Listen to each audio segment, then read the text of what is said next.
Ni siquiera estás mencionada en el testamento de papá, anunció mi madrastra Gloria en la recepción del funeral de mi padre. Su voz se alzó deliberadamente por encima del murmullo de la sala llena de gente mientras me acorralaba junto a la mesa del catering, con una crueldad perfectamente calculada. Tu padre dejó muy claras sus decisiones antes de morir, todo es para su verdadera familia. Tú siempre fuiste solo el recordatorio de un matrimonio del que se arrepintió. Mis hermanastras, Cassandra y Penélope, se colocaron a su lado como dos centinelas idénticas de desprecio, riéndose de forma aguda y exagerada mientras los demás asistentes fingían no escuchar la emboscada que ocurría a plena vista. Yo me quedé inmóvil con mi vestido negro, todavía intentando procesar la pérdida del hombre que me había criado solo durante 12 años antes de volver a casarse, cuando el abogado de la herencia, un hombre de cabello plateado al que nunca había visto, se aclaró la garganta desde la entrada y dijo las palabras que lo cambiarían todo. Me temo que ha habido un malentendido. Existe un segundo testamento, fechado 3 días antes de la muerte del señor Harper. Y la señorita Eliza Harper es la única beneficiaria del patrimonio de $4.2 millones. La habitación quedó en silencio absoluto. La copa de champaña de Gloria se le resbaló de los dedos y se hizo añicos contra el piso de madera. Déjeme contarle sobre el padre que me protegió incluso después de morir y la familia política que descubrió que la crueldad tiene consecuencias. Mi padre, Thomas Harper, era un hombre hecho a sí mismo. Construyó una empresa de bienes raíces comerciales desde cero. Empezó con una sola propiedad en renta comprada con dinero prestado y la transformó en un portafolio valuado en millones. Para cuando cumplió 50 años, era dueño de edificios de departamentos, plazas comerciales y complejos de oficinas en 3 estados. Mi madre murió cuando yo tenía 4 años. Un accidente automovilístico, repentino y devastador. Durante los siguientes 12 años, solo estuvimos papá y yo, una alianza forjada en el duelo que se convirtió en algo más profundo que la mayoría de las relaciones entre padre e hija. Entonces conoció a Gloria. Era hermosa, encantadora y 20 años menor que él. También era viuda y traía consigo a 2 hijas de su matrimonio anterior, Cassandra y Penélope, ambas adolescentes cuando su madre se volvió a casar. Yo tenía 16 años y todavía me estaba adaptando a la idea de compartir a mi padre después de tantos años de tenerlo solo para mí. Al principio, Gloria fue cuidadosa. Atenta a mis necesidades, respetuosa de mi relación con papá, interpretando el papel de madrastra con una calidez casi teatral. La actuación duró aproximadamente 6 meses. Una vez que se sintió segura, la verdadera naturaleza de Gloria salió a la luz. Al principio fueron crueldades pequeñas, comentarios sobre mi peso, mi forma de vestir, mi falta de elegancia social en comparación con sus hijas refinadas. Exclusiones de actividades familiares justificadas como simples descuidos. Mi habitación fue trasladada del segundo piso al sótano porque Cassandra necesitaba más espacio. Mi padre notó algunas cosas. La confrontó en ocasiones. Pero Gloria había aprendido a leerlo a la perfección, sabía cuándo disculparse y cuándo desviar la culpa, cuándo llorar y cuándo enfurecerse. Lo manejaba como manejaba todo, con precisión estratégica. Yo aprendí a quedarme callada. A resistir. A contar los días hasta poder irme a la universidad y construir mi propia vida lejos de una casa que había dejado de sentirse como hogar. La universidad me dio distancia. La adultez me dio perspectiva. Estudié enfermería, atraída por un trabajo que realmente ayudaba a las personas en lugar de solo acumular riqueza. Mi relación con papá continuó a través de llamadas telefónicas y visitas ocasionales, encuentros incómodos en los que Gloria rondaba constantemente y mis hermanastras monopolizaban su atención. Él era diferente con ellas. Más pequeño, de alguna manera. Su autoridad natural se había ido erosionando tras años de manipulación cuidadosa.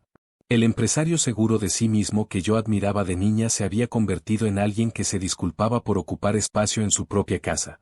Pero en los momentos privados, breves conversaciones cuando Gloria estaba ocupada en otra cosa, veía destellos del padre que recordaba. Me apretaba la mano, me decía que estaba orgulloso de mí, me preguntaba por mi vida con un interés genuino. Lo siento, me dijo una vez, con un peso en la voz que no explicó. ¿Por qué? Por todo. Algún día lo entenderás. No lo entendí. No hasta el funeral. Papá murió de un infarto a los 68 años. Fue repentino, inesperado, sin tiempo para despedidas. Recibí la llamada a las 3 de la madrugada de una enfermera del hospital, no de Gloria, quien ni siquiera se molestó en incluirme en la cadena de avisos. Volé de inmediato a casa y llegué para encontrar que los arreglos funerarios ya estaban en marcha y que mi opinión no era bienvenida. Tu padre hubiera querido algo sencillo, dijo Gloria cuando sugerí esperar a que llegara más familia. Estamos respetando sus deseos. Sus deseos. Como si alguna vez le hubiera importado lo que él realmente quería. El funeral fue una actuación de dolor que no reconocí. Gloria vestida de negro de diseñador, secándose los ojos con un pañuelo mientras revisaba su teléfono.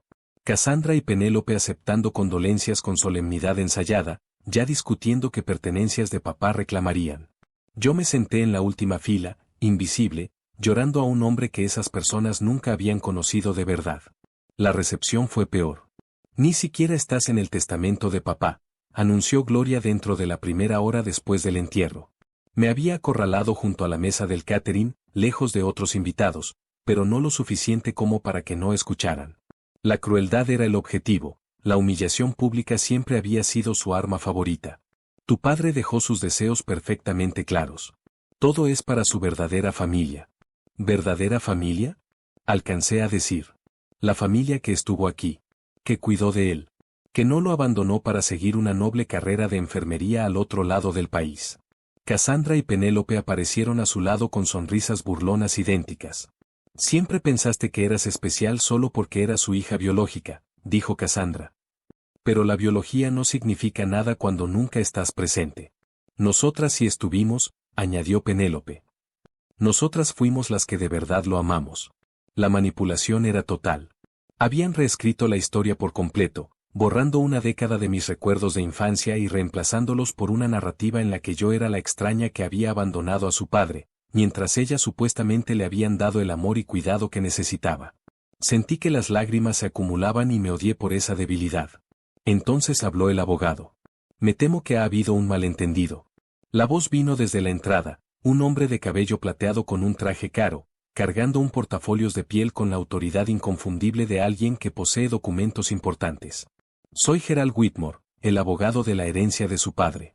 Debemos hablar del testamento. Gloria se recompuso rápidamente. Ya revisamos el testamento, señor Whitmore. Tengo una copia. Tiene una copia de un testamento fechado hace 18 meses. Existe un segundo documento, firmado 3 días antes de la muerte del señor Harper. Ese documento reemplaza por completo al anterior. La sala quedó en silencio. Los invitados que fingían no escuchar ahora observaban abiertamente. Eso es imposible, dijo Gloria.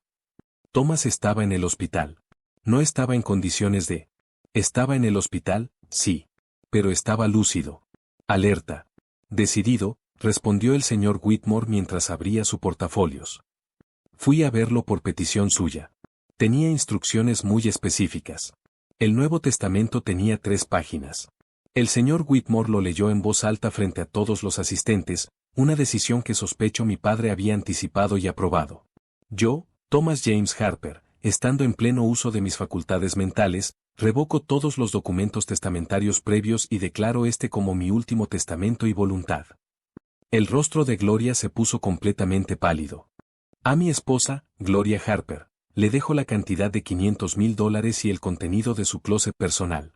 Es más de lo que merece, pero no soy un hombre cruel. Debería considerarlo una indemnización por un matrimonio que fue un error desde su inicio. Un murmullo de asombro recorrió la sala. A mis hijastras, Cassandra y Penélope, no les dejo nada. Ya recibieron suficiente durante mi vida gracias a las manipulaciones de su madre. No recibirán nada más. Cassandra emitió un sonido como si la hubieran golpeado. A mi hija, Eliza Harper, le dejo la totalidad de mi patrimonio restante, todas las propiedades, inversiones, cuentas y posesiones personales, con un valor aproximado de $4.2 millones. Es la única persona que alguna vez me amó sin querer nada a cambio. El silencio fue absoluto. Entonces Gloria explotó. Esto es fraude. Lo obligaron, lo manipularon, esa muchacha debió influirlo de alguna manera. Yo estaba en California cuando murió, dije, con la voz más firme de lo que esperaba. No lo había visto en 4 meses. Entonces pagaste a alguien. Sobornaste al abogado. Señora Harper, interrumpió el señor Whitmore, he sido el abogado de Thomas durante 30 años. Él me contactó directamente, arregló la presencia de un notario y testigos del personal del hospital, y firmó este documento con total lucidez. Además, traje la grabación en video que él insistió en hacer. ¿Video? Su esposo anticipó su reacción. Quiso que no hubiera ninguna duda sobre su estado mental ni sobre sus intenciones. Sacó una tableta de su portafolios y presionó reproducir.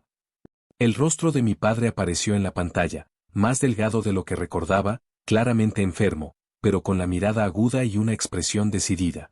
Si estás viendo esto, estoy muerto y Gloria probablemente está gritando que esto es un fraude, dijo, casi sonriendo. Está equivocada.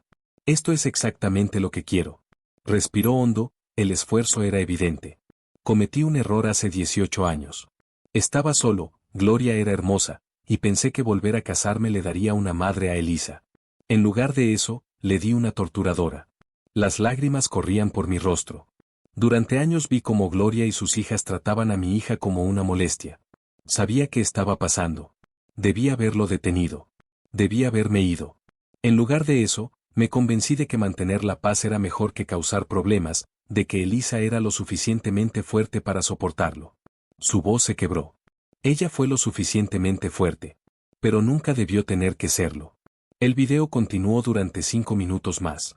Explicó sus razones, la documentación que había reunido sobre los gastos de Gloria, el acuerdo prenupcial que ella había violado al ocultar deudas, las formas en que lo manipuló emocional y financieramente durante casi 2 décadas. Este testamento es mi disculpa, concluyó. Todo lo que construí va para Elisa, no porque ella lo haya pedido, nunca pidió nada, sino porque es la única que lo merece. Gloria y sus hijas tuvieron la oportunidad de ser familia. Eligieron ser parásitos. La pantalla se apagó. El desafío legal de Gloria duró 4 meses. Alegó influencia indebida, incapacidad mental y fraude. Sus abogados argumentaron que mi padre no podía estar en pleno uso de sus facultades para desheredar a su esposa de una manera tan drástica. Los registros del hospital destruyeron su caso. Los médicos testificaron que Thomas Harper estuvo consciente y orientado hasta horas antes de su muerte. Las enfermeras confirmaron que él mismo inició el proceso, llamó a su abogado y exigió acción inmediata. El video fue devastador. Al verlo en la corte, incluso el abogado de Gloria parecía reconocer lo inútil de su posición. El juez falló a mi favor en todos los puntos. El segundo testamento era válido. Gloria recibió sus $500,000 y nada más. La transferencia del patrimonio tomó 6 meses. Edificios de departamentos, propiedades comerciales, cuentas de inversión, el trabajo de toda la vida de mi padre, ahora legalmente mío. La primera vez que caminé por su oficina, tocando el escritorio desde donde había construido su imperio, entendí lo que realmente me había dejado. No solo dinero. Protección. La posibilidad de vivir sin depender jamás de alguien como Gloria. Y una disculpa, entregada en términos legales porque nunca aprendió a decirla en persona. Vendí la mayoría de las propiedades. Conservé algunas, el primer edificio en renta que compró, una pequeña plaza comercial en su ciudad natal, pero liquidé el resto. Los bienes raíces comerciales eran su pasión, no la mía. Usé parte del dinero para pagar mis préstamos de la escuela de enfermería y para crear una beca para estudiantes universitarios de primera generación. Otra parte fue para un refugio para víctimas de abuso doméstico, una decisión que tomé pensando en las crueldades sutiles que mis hermanastras perfeccionaron durante años. El resto está invertido, generando rendimientos que probablemente nunca gastaré por completo. Gloria se volvió a casar en menos de un año. Otro viudo adinerado, otra oportunidad para la manipulación que siempre fue su verdadero talento. Espero que él sea más listo de lo que fue mi padre, aunque lo dudo.